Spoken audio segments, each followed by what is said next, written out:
नमस्कार दोस्तों, मैं विनोद देवरथ आप सभी का स्वागत करता हूं आज की फ्लाइट एयरलाइन और देश दुनिया से जुड़े लेटेस्ट अपडेट में। दोस्तों, आज की वीडियो में हम देखेंगे कि कैसे एक गलती की वजह से 406 पैसेंजरों की जान खतरे में आ गई और जानकारी लेंगे उन नए नियमों की जो भारत सरकार ने सभी फ्लाइट से यात्रा करने वाले पैसेंजरों के लिए बनाए हैं। इसके साथ साथ दोस्तों ये भी देखेंगे कि कैसे अब नॉर्मल इंटरनेशनल फ्लाइटों को एक बार फिर से शुरू करने को लेकर जो काम है वो अपने अंतिम स्टेज तक पहुंच चुका है। वहीं जेट के नए मालिक मिस्टर जालान अब जेट के अलावा एक और नई एयरलाइन भी शुरू करने जा रहे हैं और एयर इंडिया की नई इंटरनेशनल फ्लाइटें भी दोस्तों आज से शुरू हो रही है। उनके बारे में भी कंप्लीट जानकारी लेंगे। इसके अलावा दुबई जाने वाले पैसेंजरों, स्पाइस जेट और ट्रेवल पास से जुड़े हुए कुछ जरूरी अपडेट देखेंगे जिनका सीधा सरोकार दोस्तों आपसे है। तो आज की वीडियो में बहुत कुछ रहने वाला है आपके लिए, तो आप इस वीडियो को पूरा देखिएगा ताकि आपको पूरी जानकारी अच्छे से समझ आ सके। तो चलिए शुरू करते हैं।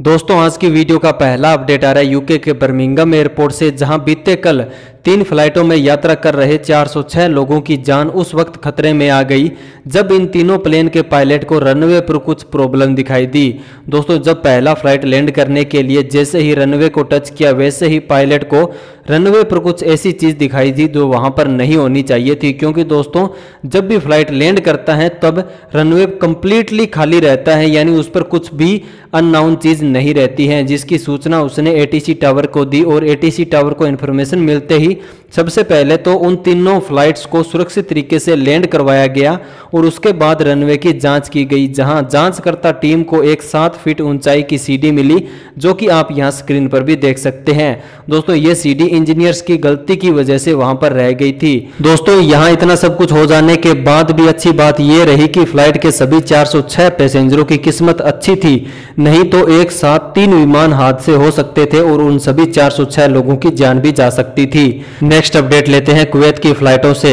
दोस्तों, अभी कुवैत के लिए भारत से फ्लाइटें शुरू नहीं हो पाई हैं क्योंकि कुवैत सरकार ने अभी भी भारत की फ्लाइटों और भारत के लोगों पर पूर्ण रूप से प्रतिबंध लगा रखा है, लेकिन कुवैत से भारत लगातार फ्लाइटें आ रही हैं, जहां अब एयर इंडिया एक्सप्रेस ने देश के 9 एयरपोर्ट के लिए कुवैत से आने वाली सीधी फ्लाइटों के लिए टिकट बुकिंग शुरू कर दी है, जिसमें कुवैत से कोई भी भारत का नागरिक आ सकता है। जहां आपको यहां उन एयरपोर्ट के नाम भी साफ साफ दिखाई दे रहे होंगे जहां के लिए ये फ्लाइटें रहने वाली हैं। नेक्स्ट अपडेट आया है इंटरनेशनल पैसेंजरों के लिए, जिसमें 23 फरवरी से नए नियम तो सभी लोगों के लिए लागू हो चुके हैं, लेकिन फिर भी आपके कुछ सवाल अभी भी आ रहे हैं इन नए नियमों को लेकर। इन नए नियमों के बारे में और अधिक जानकारी के लिए तो दोस्तों आपको बता दें कि नए नियमों के मुताबिक अभी इंटरनेशनल फ्लाइटों से भारत आने वाले सभी पैसेंजरों को फ्लाइट में बैठने से पहले कोविड-19 टेस्ट करवाना जरूरी होगा और टेस्ट की रिपोर्ट आने के बाद पैसेंजरों को इस रिपोर्ट को न्यू दिल्ली एयरपोर्ट.in की वेबसाइट पर अपलोड करते हुए एक सेल्फ रिपोर्टिंग फॉर्म भी भरना पड़ेगा। वहीं इस रिपोर्ट की ओरिजिनल कॉपी भी भारत आते समय आपको साथ लेकर आनी होगी और भारत आ जाने के बाद फिर से आपको कोविड-19 RT-PCR टेस्ट के लिए सैंपल देना होगा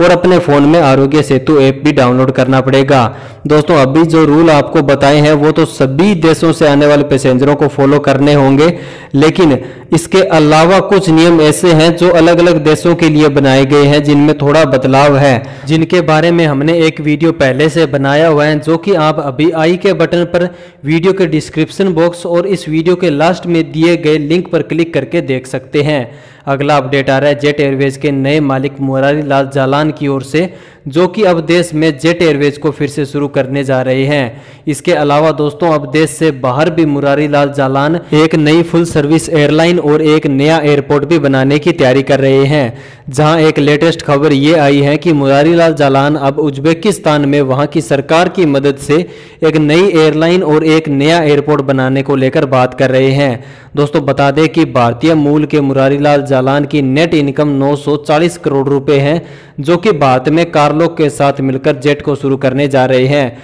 और जेट एयरवेज अब अपने 25 विमानों के साथ बहुत ही जल्द भारत में अपनी फ्लाइटें शुरू करने वाली हैं, जहां उसे NCLT और कुछ DGCA की मंजूरियां मिलनी ही रह गई हैं, जिसके बाद से भारत में एक और नई एयरलाइन फिर से शुरू हो जाएगी। दोस्तों नेक्स्ट अपडेट आ रहा है एयर इंडिया से, जिसकी आज से 178 नई इंटरनेशनल फ्लाइटें शुरू होने जा रही हैं। ये 178 फ्लाइटें वंदे भारत मिशन के तहत उड़ान भरेगी, जिनमें सबसे ज़्यादा फ्लाइटें कंबोडिया, कुवैत, सिंगापुर और ऑस्ट्रेलिया के लिए रहने वाली हैं, जो कि दोस्तों दिल्ली, मुंबई और कोलकाता जैसे कई बड़े एयरपोर्टों से ऑपरेट होगी, जिनके लिए टिकट बुकिंग एयरलाइन ने अभी जो आपको 5 ऑप्शन स्क्रीन पर दिखाई दे रहे हैं इन पर शुरू कर दी हैं। तो दोस्तों आप भी इन फ्लाइटों के लिए टिकट बुक कर सकते हैं। अगला अपडेट भी एयर इंडिया से ही है, जिसमें एयरलाइन ने एक ट्वीट करके ये जानकारी दी है कि विदेशों में फंसे हुए लोगों के लिए चलाए गए दुनिया के सबसे बड़े rescue mission Vande Bharat mission में एयर इंडिया ग्रुप की हजारों फ्लाइटों की मदद से अभी तक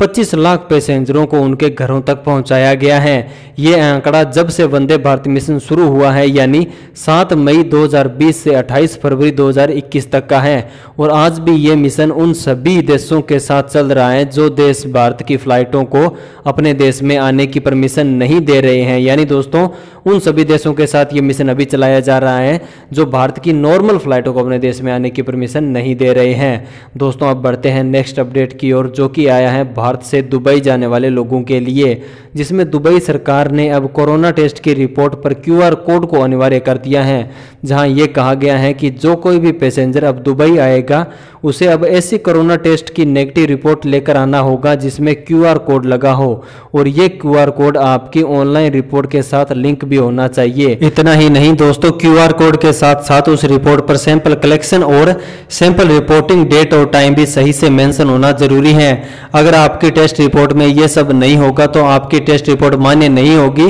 और आपको फ्लाइट में बैठने तक नहीं दिया जाएगा। तो दोस्तों अगर आप भारत से दुबई जाने की तैयारी कर रहे हैं तो इस बात का जरूर ध्यान रखिएगा। दोस्तों वीडियो में आगे बढ़ने से पहले आपको बता दें कि अब दुनिया भर में बंद पड़ी फ्लाइटों को फिर से चालू करने के लिए आइटा एक ट्रेवल पास को लेकर आ रही है, जिसको लेकर आप बिना किसी कोरोना टेस्ट और बिना किसी क्वारंटाइन में रहे कहीं भी किसी भी देश में आ और जा सकेंगे। इस ट्रेवल पास को कैसे लेना होगा इसके लिए आप चैनल पर अपलोड किए गए वीडियो को भी देख सकते हैं, जिसमें आपको इसके बारे में हर संभव पूरी जानकारी दी गई है। दोस्तों अब बढ़ते हैं नेक्स्ट अपडेट की ओर, जो कि आया है सऊदी अरब से, जिसने अपनी रेड लिस्ट को अपडेट करते हुए 2 और देशों को इसमें शामिल कर दिया है और वहां से आने वाली सभी पैसेंजर फ्लाइटों को भी रोक दिया है। ये 2 देश हैं जापान और इजिप्ट। दोस्तों बता दें कि इससे पहले 20 देशों की लिस्ट सऊदी सरकार पहले ही जारी कर चुकी है, जिसमें भारत सहित पाकिस्तान, USA और फ्रांस जैसे देशों को भी शामिल किया जा चुका है।